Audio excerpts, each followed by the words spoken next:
رب العالمين والصلاة والسلام على سيد الأنبياء والمرسلين وعلى آله الطاهرين المطهرين. أما بعد، فقد قال الله تبارك وتعالى في القرآن المجيد: إن الذين قالوا ربنا الله ثم استقاموا فلا خوف عليهم ولا هم يحزنون. محترم حضرات علماء کرام اور علاقے کے ہمارے معزز بزرگوں اور عزیز دوستوں،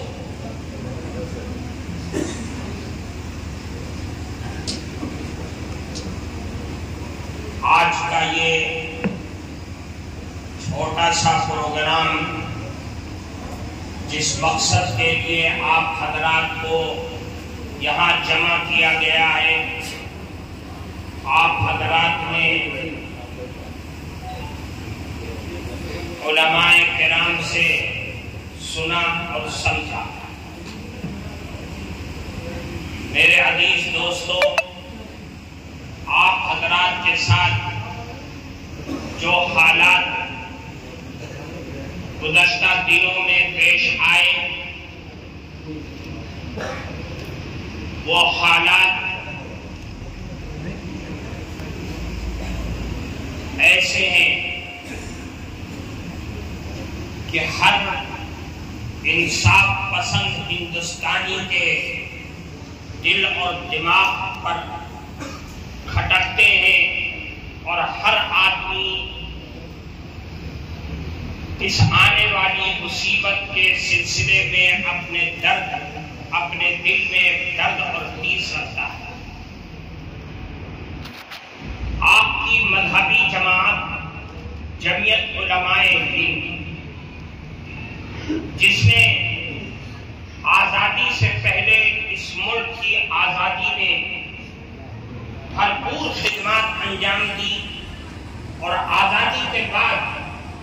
ہندوستان کے اندر بسنے والے ہر انسان کی خدمت کو اپنا فریضہ، اپنے رات اور دن کی خدمت بنا لیا۔ اس خدمت میں ہندوستان کی سرزمین پر بسنے والا کوئی انسان، اس کا مذہب چاہے جو ہو، اگر وہ پیڑت ہے، اگر وہ مظلوم ہے، آسمانی آفت یا دنیا کے اندر آنے والی لڑائی جھگڑا فساد، اجڑے ہوئے انسانوں اور ظلم سے دوچار ہوئے انسانوں کو ان کی مدد کرنا، ان کو طاقت پہنچانا، عدالت کرنا، ان کے مقدمات کی پیروی کرنا، ان کے سروں پر سایہ بنانا، یہ جمعیت علماء کا کام رہا ہے۔ اور جمعیت علماء وہ مذہبی جماعت ہے جس نے عملی میدان کے اندر جبل پور سے لے کر کے گجرات اور مظفر نگر اور نوح کے آپ کے علاقے میں جتنے چھوٹے بڑے فسادات ہوئے، اس نے وہ خدمات انجام دی جن خدمات کی تاریخ کو دنیا کی کوئی تنظیم اور جماعت اس خدمات کی 1% بھی، 1% بھی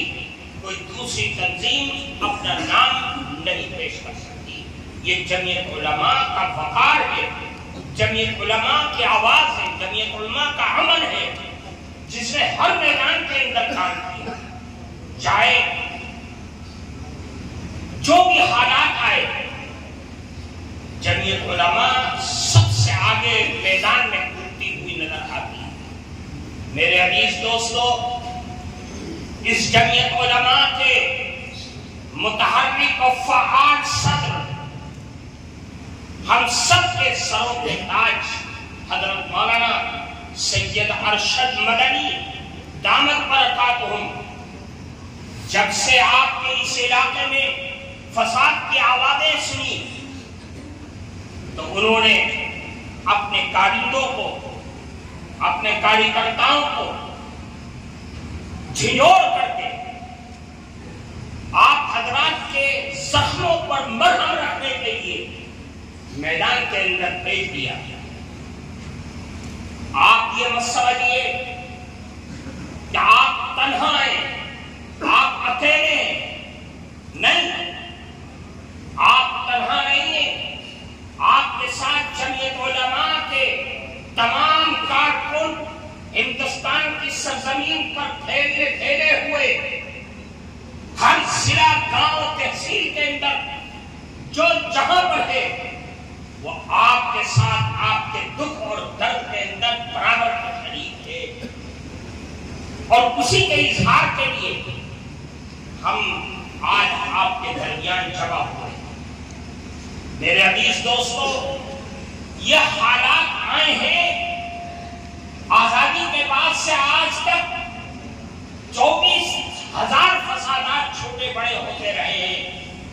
اور یاد رکھیے ہوتے رہیں گے، حالات آتے رہیں گے، اس لیے کہ میرا قرآن یہ اعلان کرتا ہے کہ آپ نے اللہ کی وحدانیت اور رسول اللہ کی رسالت کا اقرار کیا ہے، تو یہ حالات شروع اسلام سے آتے رہے اور آپ کے اوپر بھی اور آپ کی آنے والی نسلوں پر آتے رہیں گے۔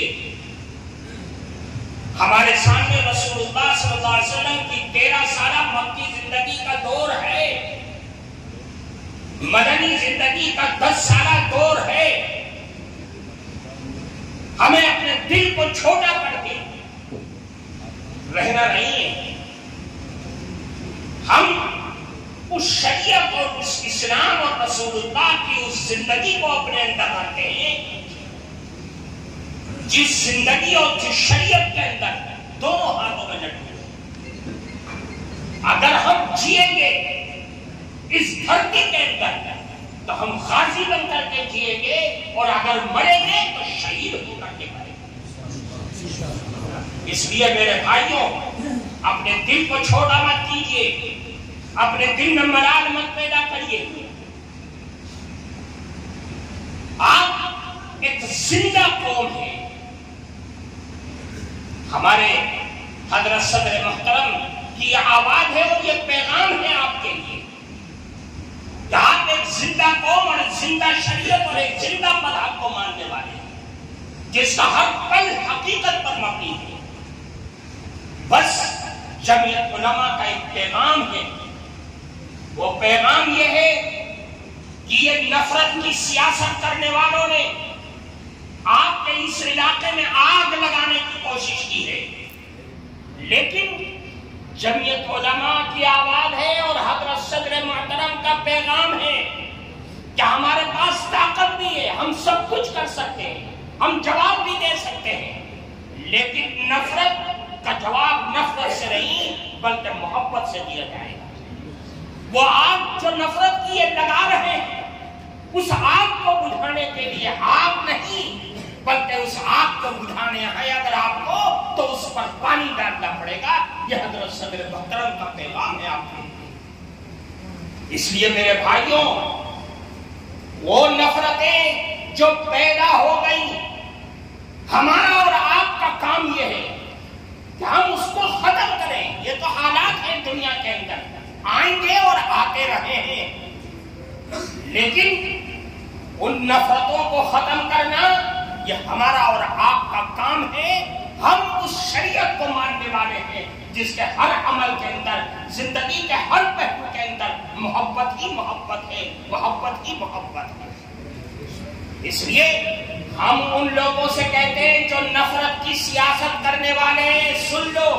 تم نفرت کی آگ جلاؤ، تم نفرت کی دیواریں کھڑی کرو، لیکن محبت کی دیواریں اتنی مضبوط ہیں کہ وہ جب چاہیں گی نفرت کی دیواروں کو زمین کے اندر دفن کر دیں۔ ہمارا یہ ایمان ہے، یہ ہمارا مذہب ہے، یہ ہماری شریعت ہے، یہ رسول اللہ کا پیغام ہے۔ اس لیے کہ ساری دنیا کے اندر مذہب اسلام اگر پھیلا ہے تو صرف محبت سے پھیلا ہے، صرف محبت سے پھیلا ہے، تلواروں سے نہیں، بلم اور برچھوں سے نہیں۔ رسول اللہ کی محبت، رسول اللہ کے اخلاق سے پوری دنیا کے اندر مکہ کی گلیوں سے نکل کر کے مدینے میں پہنچا، اور مدینے کی گلیوں سے نکل کر کے جزیرۃ العرب میں پھیل گیا، اور جزیرۃ العرب سے نکل کر کے ساری دنیا کے اندر اسلام پھیلا ہے، اور اسلام کا انقلاب آیا ہے۔ تو اس کے اندر سب سے بڑی طاقت محبت کی طاقت تھی، اخلاق کی طاقت تھی، پیار کی طاقت تھی۔ ہم اس مذہب کو ماننے والے ہیں۔ اس لیے میرے بھائیوں، آج آپ اپنے دل میں ملال،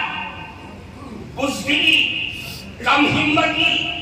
ان تمام چیزوں کو ختم کیجئے اور یہ کہہ دیجئے کہ میرے نبی کا، میرے اللہ کا فرمان ہے، ان الذین قالوا ربنا اللہ، جن لوگوں نے اپنے دل اور دماغ سے اللہ کی وحدانیت کا اقرار کر لیا اور اس پر ڈٹ گئے، جم گئے، فلا خوف علیہم ولا هم یحزنون، اب ان کے لیے نہ کوئی خوف ہوگا اور نہ ان کو کوئی غم ہوگا، نہ دنیا میں ہوگا نہ آخرت میں ہوگا۔ یہ حالات تو آتے ہیں اور حالات آئے ہیں تو جانے کے لیے آئے ہیں۔ ہمارا اور آپ کا پیغام ہے محبت کو عام کرنا، اخلاق کو عام کرنا، پیار کو جنم دینا۔ یہ ساری نفرتوں کی دیوار آپ کی محبت کے طاقت کے آگے سب مجامیت ہو جائے گی، اور انشاءاللہ یہ ہندوستان آباد رہے گا، ہمارا پیار اور محبت آباد رہے گا، اور اس ہندوستان کو آگے بڑھنے کے لیے جس محبت کی ضرورت ہے وہ محبت ہم آخری دم تک لٹاتے رہیں گے اور دیتے رہیں گے۔ اللہ آپ سب کو سلامت رکھے، اور جتنے احباب یہاں جمع ہیں سب کی جائز ضرورتوں کو پورا فرمائے۔ وآخر دعوانا الحمدللہ رب العالمین۔